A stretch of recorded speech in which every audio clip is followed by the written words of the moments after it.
말씀의 제목은 주님 앞에 홀로 서자. 주님 앞에 홀로 서기, 주님 앞에 홀로 섰을 때 제목이 중요한 건 아니죠. 우리가 주님 앞에 홀로 서야 한다는 것입니다. 오늘 본문에 보게 되면 이제 롯이 떠나갑니다. 롯이 떠나가는데 아브라함이 그를 갈라내는 것을 보게 됩니다. 그동안 붙들고 있었던 롯을 아브라함이 이제 갈라냅니다. 이제 혼자 남는 겁니다. 혼자 섰습니다. 아비와 함께 하다가, 롯과 함께 하다가 분명히 주님께서는 그 본토를, 그리고 아비의 집을, 그리고 친족을 떠나라고 했는데 안 떠나고 있었고, 부분적인 순종을 하고 있었고, 그러다 이제 아버지 돌아가시고, 그리고 이제 또 롯을 데리고 나오고 했는데 이제서야 드디어 롯을 떨어내는 것을 보게 됩니다. 그야말로 하나님 앞에 이제 홀로 서는 것을 보게 됩니다. 그리고 하나님 앞에 그렇게 홀로 섰을 때 주님께서 그에게 그동안 말씀하지 않으시다가 말씀해 주시는 것을 보게 됩니다. 오늘 우리에게도 주님께서 친히 말씀해 주시기를 여러분들이 원한다면, 주님께서 여러분들을 인도하시기를 원한다면 여러분들이 붙들고 있는 거 내려놔야 하는 것입니다. 홀로 서야 되는 것입니다. 주님만 바라봐야 하는 것이죠. 주님만이 나의 소망이시다 라고 말할 때 주님께서 여러분에게 말씀해 주시고, 그것은 여러분을 인도해 주신다는 것이죠. 사람을 하나님의 형상으로 그렇게 창조하신 하나님께서는 사람과 교제하기를 원하십니다. 그 사람이 하나님을 사랑하기를 원합니다. 마음과 생각과 힘을 다해서 그렇게 사랑하기를 원합니다. 왜냐하면 하나님께서 그렇게 우리를 사랑하시기 때문에 그렇죠. 함께 교제하며 함께 동행하기를 원하십니다. 하나님께서 아담과 교제하기 원하셨고, 에녹에게 관심을 가지셨고, 그리고 아벨에게 관심 가지셨고, 또 노아와 동행하기를 원하셨고 함께 하셨습니다. 또한 우리가 보는 믿음의 조상 아브라함과 함께 하시는, 그리고 그를 부르시는 그런 주님을 우리가 보게 됩니다. 하나님께서 먼저 아브라함에게 채울 수 없는 공허함, 부족함을 허락하셔서 하나님 자신께로 이끄셨음을 우리가 보았습니다. 아주 복잡한 메소포타미아 칼디아 우르에서, 거기서 떠나서 가족과 친족과 고향과 그 익숙한 모든, 자기가 의지하고 신뢰할 만한 그 익숙한 모든 삶의 환경과 터전과 그 사람들을 떠나서 믿음의 홀로 서기를, 오직 주님만 바라보며 살아가기를, 새로운 인생의 여정을 시작하기를, 새로운 삶을 살기를 원하셔서 가나안 땅으로 그렇게 인도하신 것이죠. 부르신 것입니다. 오늘 본문에서는 마침내 아브라함이 롯에게서 갈라서는 것을 보게 됩니다. 그동안 아브라함은 만약에 하나님께서 아들을 주시지 않는다면, 그래서 차선택으로, 아니 어떤 비상대책으로 롯을 계속해서 데리고 다녔습니다. 롯은 아브라함에게 아들과 같은 존재였고 비상시에 자신의 상속자요 후계자로 그렇게 세울 사람이었습니다. 그러나 이제 롯은 아브라함은 마침내 롯을 내려놓고 있습니다. 자신의 마음에서부터 끊어내는 것을 보게 되는 것이죠. 그리고 그렇게 주님 앞에 홀로 선 후에 하나님께서 그를 만나서 구체적으로 말씀해 주시는 것을 보게 되는 것이죠. 하나님께서는 저와 여러분도 그렇게 하나님 앞에 홀로 서기를 원합니다. 하나님과 나 둘만의 그러한 관계 가운데 있기를 원하시는 것이죠. 우리가 붙잡고 있는 것들을 다 내려놓기를 원하시는 것입니다. 그것은 하나님께서 처음부터 가지고 계셨던, 칼디아 우르에서부터 하나님께서 가지고 계셨던 목적이었습니다. 여러분 어떻습니까? 아직도 여러분들 붙들고 있는 거 있지 않습니까? 하나님께서 얼마나 선하시고 자비로우시고 은혜로우신 분이신 것을 여러분이 안다면 내려놓을 수 있어야 되겠죠. 하나님께서는 그것을 내려놓기를 원하십니다. 한 번에 다 내려놓지 못한다 할지라도 여러분들 내려놓는 것들이 있어야 하는 것이죠. 포도나무의 가지가 열매를 많이 맺으려면요, 가지가 많으면 안 되겠죠. 가지치기를 하는 것입니다. 그럼 우리 스스로도 가지치기를 해야 되는 것이죠. 하나님보다 더 사랑하는 것들을 내려놓아야 되고, 이것이 없으면 안 된다고 여러분이 생각하고 있는 것들을 내려놓을 수 있어야 되는 거죠. 왜냐하면 여러분들이 이것이 없으면 안 된다고 생각하는 그것 없이도 주님이 함께 하시면요, 그것 없이 주님이 다 모든 것 되어주시는 것이죠.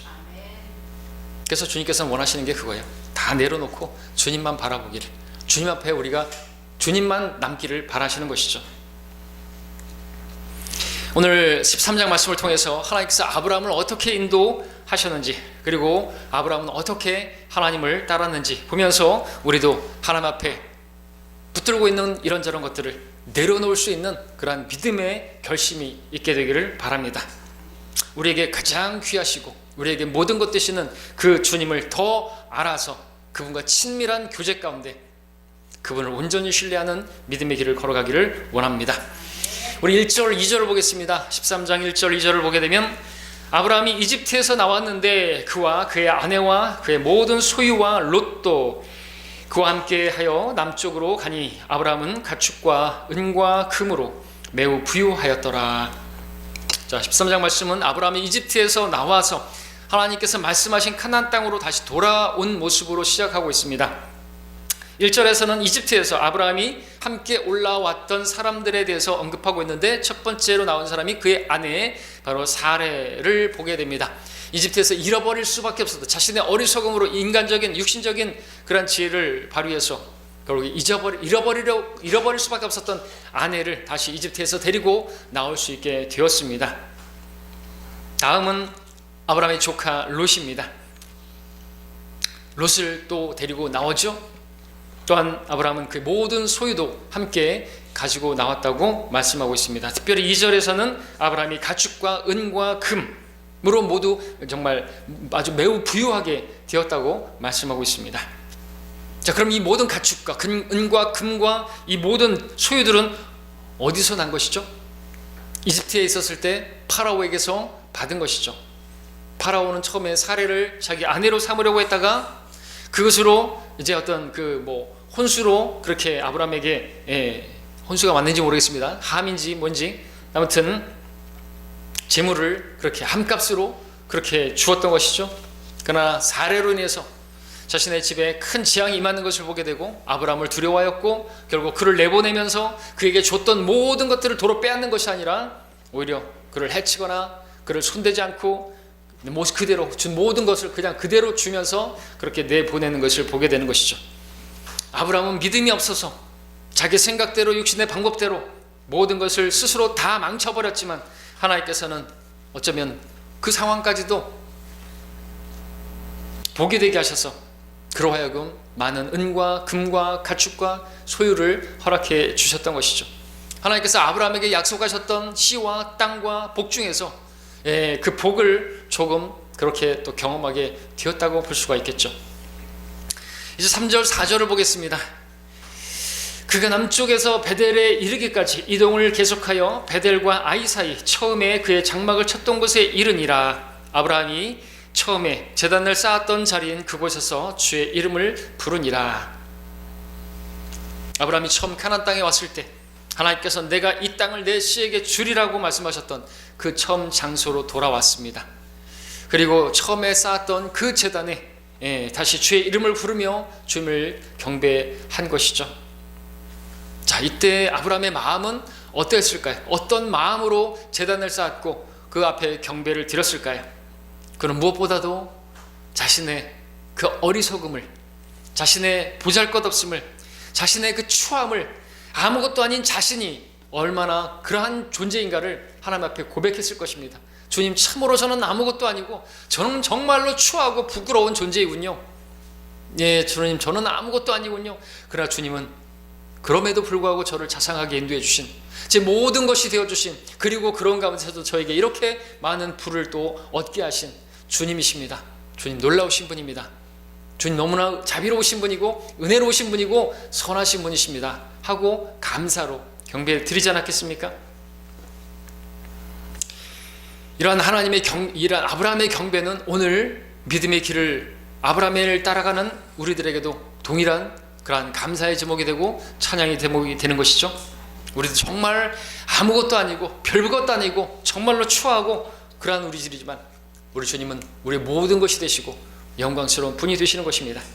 우리에게는 아무런 자격이 없지만 주님께서는 참으로 자격 없는 우리들에게 은혜 베풀기를 원하셨고 자비 베풀기를 원하셨고 또 넘치는 또 사랑을 베풀어 주고 계시는 것입니다. 너무나 선하게 인도해 주고 계시는 것입니다. 그렇습니까? 아닙니까? 하나님 그런 분이세요. 그 하나님을 알아야죠. 그 하나님을 알아야 되죠. 자, 이제 5절부터 7절까지 보겠습니다. 자, 우리 하나님을 알기를 원합니다. 하나님의 지식을 아는 것이 아니라 어떤 공식을 아는 것이 아니라 교리로 아는 것이 아니라 지식으로 아는 것이 아니라 하나님에 대해서 아는 것이 아니라 하나님을 알기를 원합니다. 5절부터 7절까지 읽겠습니다. 아브라함과 함께 갔던 롯도 양떼와 소떼와 장막들을 소유했더라. 그 땅은 그들이 함께 거하는 것을 소용할 수 없었으니 이는 그들의 소유가 많음으로 함께 할 수 없었습니다. 아브라함의 가축의 목자들과 롯의 가축의 목자들이 사이에 다툼이 있고 또 그 당시 그 땅에는 카나안과 프리스인도 거하더라. 자, 7절에서 아브라함의 가축의 목자들과 롯의 가축의 목자들이 다투게 된 것을 보게 됩니다. 다퉜어요. 왜? 이유가 뭘까요? 그들에게 소유가 적었을 때는 다투지 않았는데 소유가 많게 되었을 때 다투게 되는 것을 우리가 생각해 볼 수 있죠. 소유가 많지 않았을 때는 아무런 문제가 없었던 것이죠. 많아지게 되자 함께 할 수 없게 되었고 결국 다툼이 일어날 수밖에 없었고, 자, 우리에게서 다툼이 일어나고 싸움이 일어나는 원인이 무엇입니까? 6절 하반절에서는 이는 그들이 소유가 많음으로 함께 할 수 없다고 기록하고 있는데 사실 다툼의 원인이 바로 여기 있는 것이죠. 없어서가 아니라 부족해서가 아니라 많아서 그래요. 여러분들도 그 세상에서도 많은 부를 가진 사람들이 형제들끼리 난이 일어나잖아요.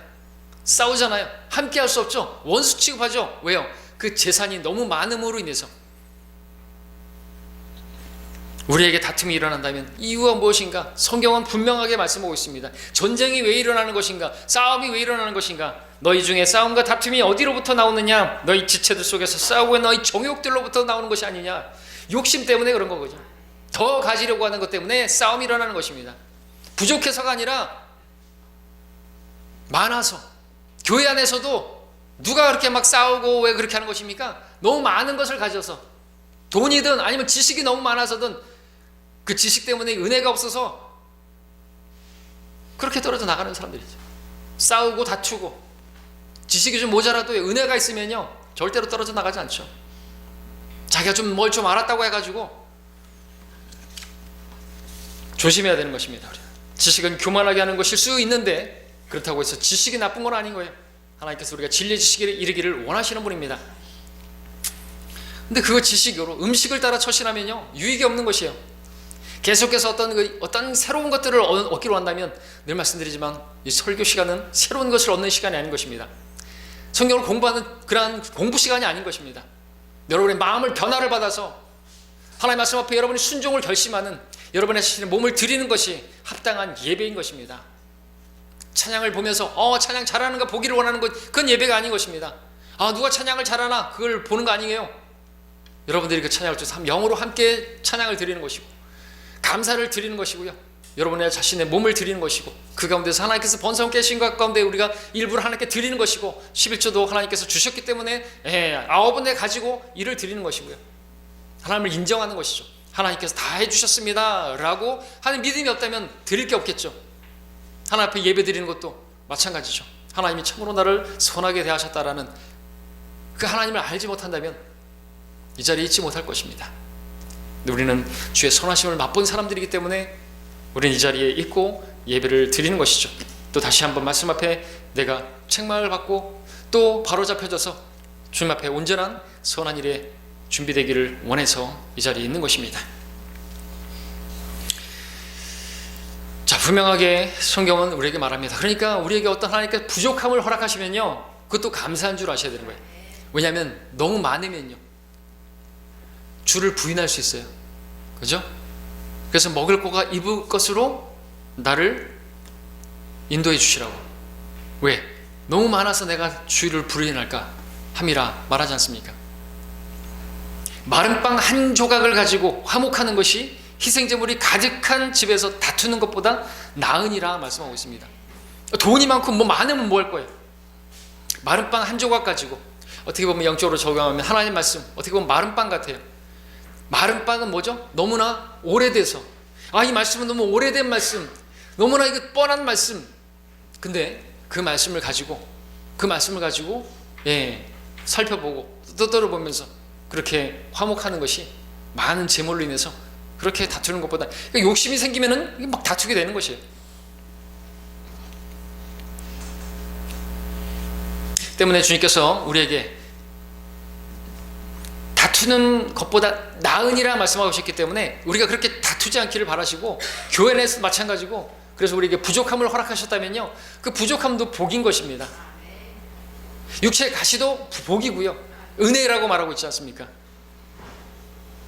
아브라함에게 부족함을 허락하신 이유가 무엇인가? 주님으로 만족하게 하시기 위해서. 주는 나의 목자시니 내가 부족함이 없으리로다 고백하게 하시려고. 그래서 오직 그런 소유 때문에, 지금 또 소유가 많이 있게 되었지만 그 소유 때문에 감사하는 것이 아니라 주님 앞에 홀로 서서 주님만으로 인해서 감사를 드리는. 그래서 뒤에서 보겠지만 아브라함은 재산에 대해서 관심이 없었어요. 이제 롯에 대해서도 관심이 없어요. 이제 다 끊어내고 내려놓는 것을 보게 됩니다. 자, 우리도 주님께서 홀로 나를 만나주시기를, 주님과 나와 개인적으로 그렇게 정말 친근한 교제를 갖게 되기를 바라십니다. 주님만 남기를 원하십니다. 8절 9절을 보겠습니다. 그러자 아브라함이 롯에게 말하기를 내가 부탁하건대 우리가 형제가 아니니 나와 너희 사이에 나의 목자들과 내 목자들 사이에 다투지 않게 하자. 내 앞에 온 땅이 있지 아니하냐? 내가 부탁하노니 나에게서 갈라져 나가라. 내가 왼쪽으로 가면 나는 오른쪽으로 갈 것이요 또 내가 오른쪽으로 가면 나는 왼쪽으로 가리라 하니 라고 말하고 있습니다. 여러분들 이 말씀을 읽을 때 어떻게 보셨습니까?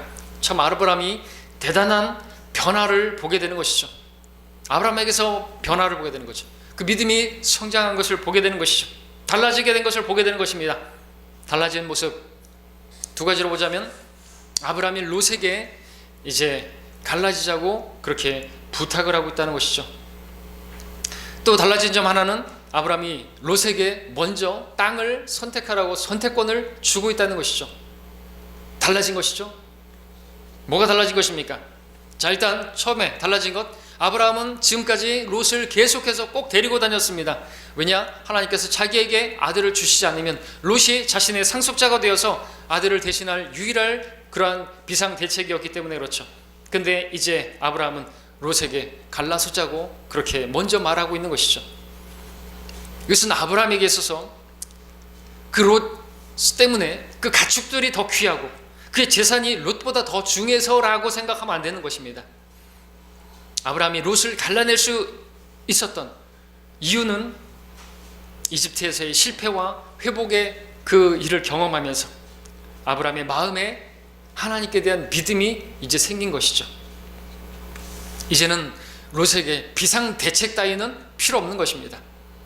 이제 하나님께서 참으로 나에게 아들을 주실 수 있는 분이구나 하는 걸 믿게 된 것이죠.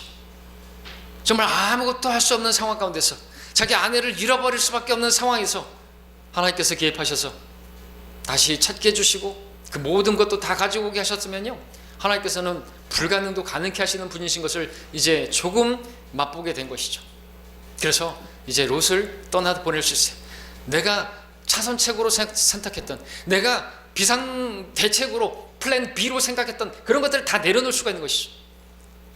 우리도 하나님을 정말 알고 믿는다면 내가 막 계획하고 또 하나님 안 해주시면 뭐 어떤 사람을 의지하고 하는 것들을 내려놓을 수가 있을 것입니다. 하나님께서 그걸 내려놓기를 원하시는 거예요.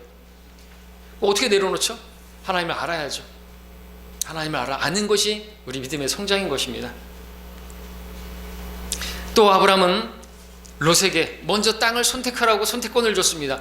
이건 대단한 것입니다. 이것도 뭡니까? 하나님께서 아브라함에게 주신 그 땅이 소중하지 않아서가 아닌 것이죠. 오히려 앞에 것과 마찬가지로 하나님께서 참으로 이 땅을 나에게 주실 거라고 믿기 때문에, 롯이 어디를 선택하든지 간에 하나님께서 그 땅을 나에게 주실 거라고 믿기 때문에 네가 먼저 선택하라 이거죠. 그렇게 볼 수 있어야 되겠죠. 그러니까 우리도 마찬가지입니다. 하나님께서 그것을 주시려고 하면요, 주시죠. 그러니까 내려놓을 수 있는 거예요. 내가 먼저 선택하려고, 내가 먼저 붙잡으려고 하지 않아도 하나님께서 주신다면 주실 것이다. 네가 선택해. 그래도 하나님께서 주실 것이다. 실제로 하나님께서 주셨어요.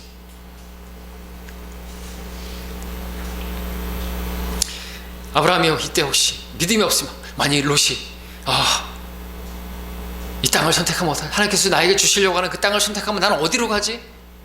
저거 선택하면 안 되는데 하면 무척 불안하고 두렵고 초조했겠죠. 그러나 하나님께서 자신에게 씨를 약속하셨다면 씨를 주실 것이고, 그러니까 너 없어도 하나님께서 아들을 주실 것이고, 네가 어디를 선택하든 하나님께서 나에게 땅을 주실 것이다. 그 믿음을 가지게 된 것이죠. 하나님께서 아들도 주실 것이고, 하나님께서 약속하셨다면 이 땅도 나에게 주실 것이고, 그러니까 다 내려놓는 거죠. 롯도 내려놓고 이 땅도 내려놓고 네가 선택해봐. 이것이 바로 아브라함에게서 변화되었던 놀라운 그러한 모습인 것입니다. 주님을 향한 그의 믿음이 좀 더 성장한 만큼 그의 삶에서 실질적인 어떤 일들을 선택하는 데 있어서 분명하게 하나님께서 원하시는 선택을 할 수 있게 된 것이죠. 아브라함은 비로소 이제 하나님께서 처음에 부르셨던 그 말씀대로 친족까지 내려놓을 수가 있었습니다. 이처럼 우리도 다 내려놓을 수 있는 방법은 주님을 신뢰하는 것입니다. 주님을 아는 것에 달려 있습니다. 우리가 조금 더 알게 된 만큼 믿음이 확신으로 변하게 되고, 그러면 우리 삶의 순간의 선택에 있어서 변화가 나타날 것입니다. 내가 꼭 붙들 이번 기회가, 이번에 이걸 내가 붙들지 않으면 안 된다라고 하면서 조바심을 내고 그러지 않겠죠. 하나님께서 주실 거라고 믿는다면 평안한 가운데서 그럼 다른 거 더 좋은 것을 주시겠지 하고, 우리가 그렇게 순간에 선택을 하고 또 그렇게 내려놓을 수 있는 저와 여러분 되기를 바랍니다. 10절 13절까지 읽겠습니다. 이에 롯이 눈을 들어 요단의 온 평지를 바라보니 소알에 이르기까지 어느 곳이나 물이 넉넉하더라. 그곳은 주께서 소돔과 고모라를 멸망시키기 전이었으니 주의 동산 같고 이집트 땅과 같더라. 그리하여 롯이 요단의 온 평지를 택하고 롯이 동쪽으로 옮겨가니 그들이 서로에게서 갈라서더라. 아브라함이 가나안 땅에 거하였고 롯은 평지의 성읍들에 거하여 자기 장막을 소돔을 향해 쳤더라. 그러나 소돔인들은 사악하였고 주 앞에 극심한 죄인들이었더라. 선택권을 주니까 롯이 여기저기 눈을 들어 쳐다봅니다. 어디를 선택할 것인가? 어디에서 생활하는 것이 평탄하고 나에게 좋은 것인가?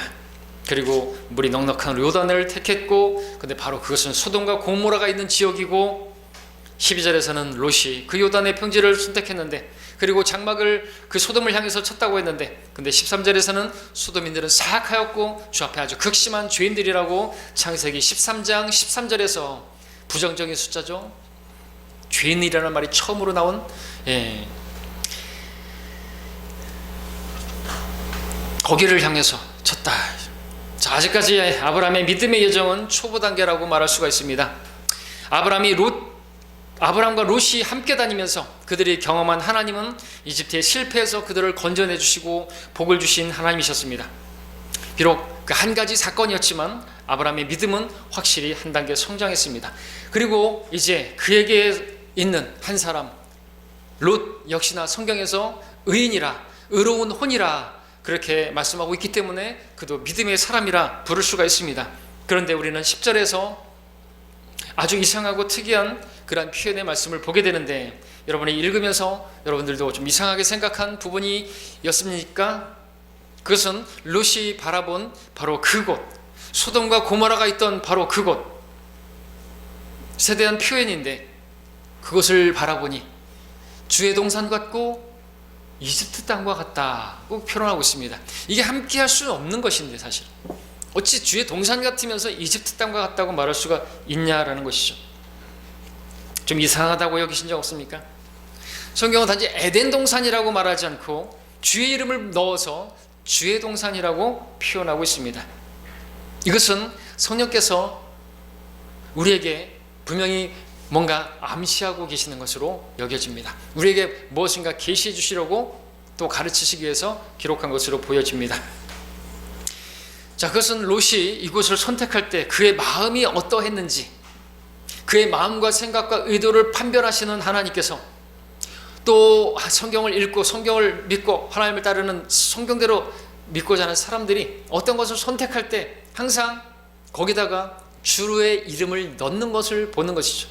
자신은 자기가 선택하는 것이 육신적인 편안함이고 육신적인 아니고 육신적인 어떤 세상적인 어떤 것인데 거기에다가 항상 넣는 게 뭔지 알아요? 주님께서 인도해 주셨네, 주님께서 보여주셨네, 주님의 이름을 거기 넣는다라는 것이죠. 그러나 주님과 이 이집트 세상은 함께 할 수가 없는 것이에요. 우리가 선택할 때 사실은 이집트의 풍요를 선택하는 것이면서 거기에 주의 동산 같다라고 하는 영적인 이유들을 앞세우는 것을 보게 되는 것이죠. 그러나 육신의 뜻과 하나님의 인도하심이 결코 같을 수는 없는 것입니다. 우리가 조언하죠. 아닌 것 같다고, 그건 아닌 것 같다고. 그러나 안 돼요. 자기가 그렇게 바라봤고 그렇게 느꼈고 그렇게 생각했고 그러면요 결국 그렇게 결정합니다. 롯은 그렇게 생각했고 그렇게 바라봤고 그렇게 여겼고 주의 동산 같다고 여겼고, 그래서 하나님의 인도하심이고 거기 가서도 얼마든지 하나님을 잘 섬길 수 있다고, 믿음이 변질되지 않을 수 있을 거라고 그렇게 자기 기만하면서 가는 것이죠. 가면 가야죠. 누구도 못 말려요.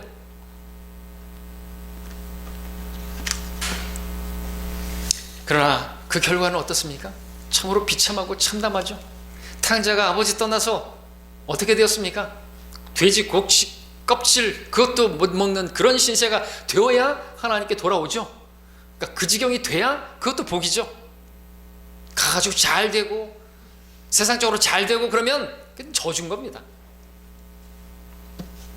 그러므로 오늘 저와 여러분들이 어떤 진로에 있어서 어떤 길을 갈 때 무엇인가를 선택할 때 참으로 주님께서 거기에 함께 하시길 원하고, 여러분들이 이집트 땅과 주의 동산이 같지 않음을, 다름을 분별할 수 있는 눈을 갖게 되기를 바랍니다. 그리고 주님께서 인도하시는 그 길을 걸어가게 되기를 바랍니다. 이제 14절부터 18절까지 보겠습니다. 롯이 아브라함에게서 갈라진 후에 주께서 아브라함에게 말씀하시기를 이제 내 눈을 들어 내가 있는 곳에서부터 북쪽과 남쪽과 동쪽과 서쪽을 바라보라. 이는 내가 보는 모든 땅을 내가 내게 줄 것이며 내 씨에게 영원히 주고 내가 내 씨를 땅의 티끌같이 할 것이미니 사람이 땅에 티끌을 셀 수 있다면 내 씨도 셀 수 있으리라. 일어나서 그 땅을 가로와 세로로 걸으라. 내가 그것을 내게 주겠습니다 하시더라. 그때 아브라함이 장막을 옮겨 헤브론에 있는 마므레 평지에 와서 거하며 그곳에서 주를 위하여 제단을 쌓았더라. 처음에 주님께서 아브라함이 메소포타미아에 있었을 때 나타나셔서 부르시는 말씀을 주셨습니다. 말씀으로 그분께서 교제해 주셨습니다. 두 번째로는 주님께서 아브라함이 하란에서 드디어 가나안 땅으로 오게 되었을 때 하나님께서 그에게 나타나셔서 이 땅을 너에게 주겠노라고 또 약속의 말씀으로 주님과 교제하시고 그에게 말씀해 주셨습니다. 이제 세 번째로 주님께서 아브라함이 마침내 롯을 갈라내었을 때, 이제 하나님 앞에 홀로 서게 되었을 때 이제 하나님께서 말씀을 해 주십니다. 더 구체적으로 말씀해 주시는 것을 보게 됩니다. 이처럼 하나님께서는 우리가 한 걸음 믿음으로 순종을 하게 되면 우리를 만나주시고 우리에게 말씀해 주시고 교제해 주시는 것을 보게 되는 것이죠. 더 구체적으로 우리의 이 삶을 인도해 주시는 것을 보게 되는 것입니다. 그러므로 우리가 주님을 만나기 원하고 구체적인 인도하심을 여러분들이 원한다면 여러분들은 주님께서 여러분에게 주신 그 말씀들에 순종을 해야 되는 거죠. 순종하면 하나님의 인도하심을 보게 될 것입니다. 믿음으로 걸으면 하나님의 영광을 보게 될 것입니다. 그러지 않으면요, 하나님과 나는 그냥 평행선을 가는 것이에요. 그냥 하나님은 그냥 하나님이고 나는 나예요. 주께서는 아브라함이 롯에게서 갈라선 후에 나타나셔서 북쪽과 남쪽과 동쪽과 서쪽을 바라보라고 말씀하셨습니다. 아브라함은 롯에게 네가 왼쪽으로 가면 나는 오른쪽으로 갈 것이고 네가 오른쪽으로 가면 나는 왼쪽으로 갈 것이라고 말했습니다. 하나님께서는 아브라함이 바라보는 왼쪽 오른쪽, 그 왼쪽과 오른쪽, 분명히 왼쪽이 바로 그쪽이었을 것입니다. 롯이 선택한 곳이. 그런데 주님께서는 그 왼쪽과 오른쪽과, 이렇게 말하면 왼쪽과 오른쪽이 언제 모르죠. 동서남북을 다 주신 거예요. 그래서 말씀드리는 거죠. 하나님께서는요, 그가 어떻게 하든지 간에 하나님께서 주시기로 하셨으면 실제로 주시지 않습니까? 동서남북을 다 주시는 거예요.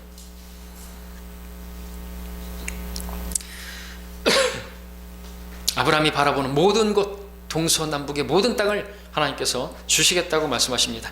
그리고 15절에서 하나님께서 아브라함이 바라보는 모든 땅을 아브라함과 그의 씨에게 영원히 주시겠다고 약속해 주시고, 16절에서는 더 구체적으로 아브라함에게 그 씨를 땅의 티끌과 같이 주실 거라고, 많게 하실 거라고 말씀하십니다. 사람이 땅의 티끌을 셀 수만 있다면 이 자손도 그렇게 셀 수 있을 거라고 말씀하셨습니다.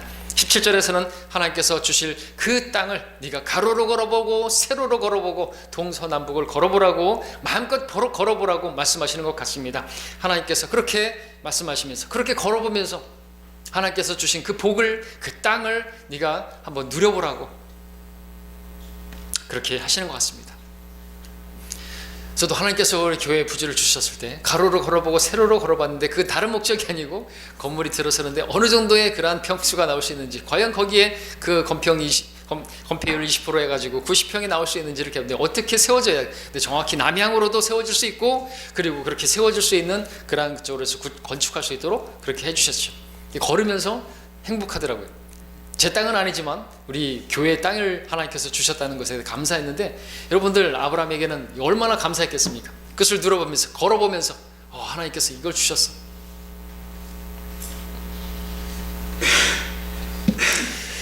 자, 아브라함은 이제 18절 말씀에서 장막을 이제 헤브론으로 옮기고 거기서 주님께 제단을 쌓았습니다. 헤브론. 자, 오늘 주님 앞에 홀로서기라는 말씀의 제목으로 창세기 13장을 지금 보았습니다. 주님께서 아브라함을 자비와 은혜로 인도하셔서 그의 마음에 믿음을 심어주셨고, 더 이상 롯을 붙잡지 않고 내려놓을 수 있도록 오직 살아계신 하나님만 붙들 수 있도록 인도해 주셨습니다. 아브라함이 그렇게 내려놓지 못했던 롯을 미련 없이 갈라서서 내려놓고, 그렇게 내려놓을 수 있었던 것은 누구에 의해서인 거죠? 그가 스스로의 어떤 의지적인 결단으로 그의 결심이 강해서였습니까? 아니죠. 하나님께서 그렇게 내려놓도록 자연스럽게 인도해 주셨죠. 결국 주님만 홀로 남았을 때 그에게 나타나셔서 이제 말씀으로 교제해 주시는 것을 보게 되는 것입니다.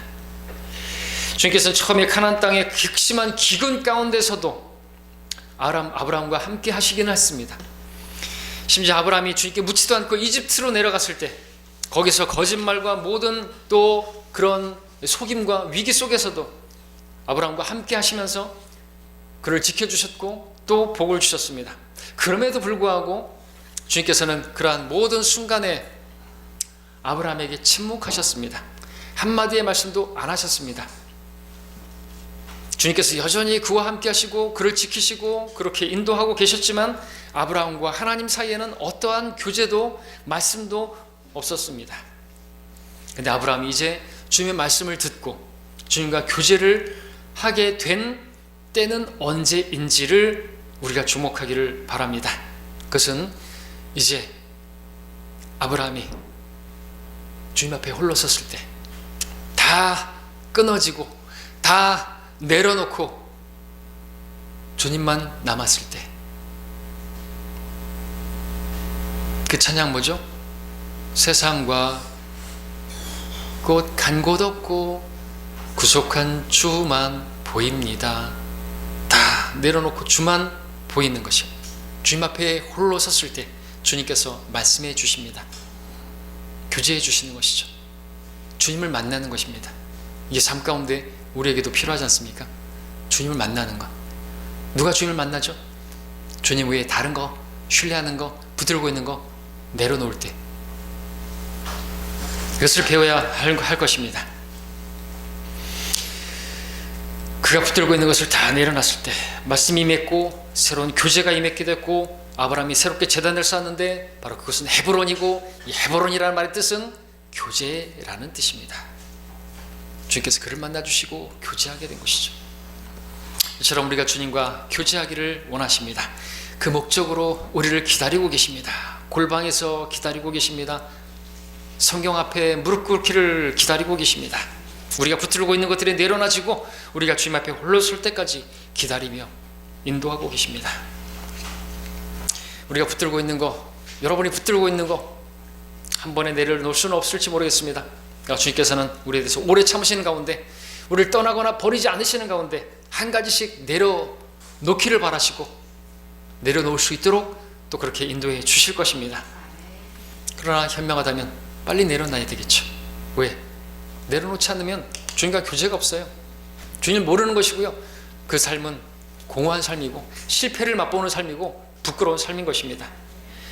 아브라함이 내려놓을 수 있었던 것은 주님께서 그렇게 해주셨습니다. 대단한 결심에서 아닙니다. 주님께서 이집트에서의 경험을 그렇게 허락해 하셨고 실패를 경험하셨기 때문에 내려놨는데 우리가 실제적인 숙제는 그 실패를 줄이는 것이겠죠.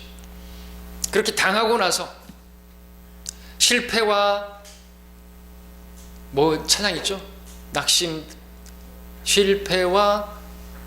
낙심과 실패 당한 후에 주께로 나옵니다가 아니라 그렇게 실패를 경험하지 않고 주님 앞에 우리가 나가기를 바라는 것입니다.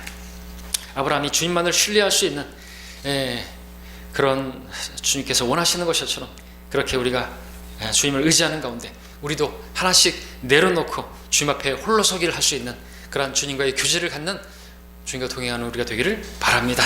날마다 우리가 순간마다 선택하는 데 있어서 주님을 선택하기를, 주님만을 붙들게 되기를, 그 목적으로 우리가 주님을 더 내려놓을 수 있으려면 그냥 내려놔야 된다고 우리 주님을 알아가기를 바랍니다.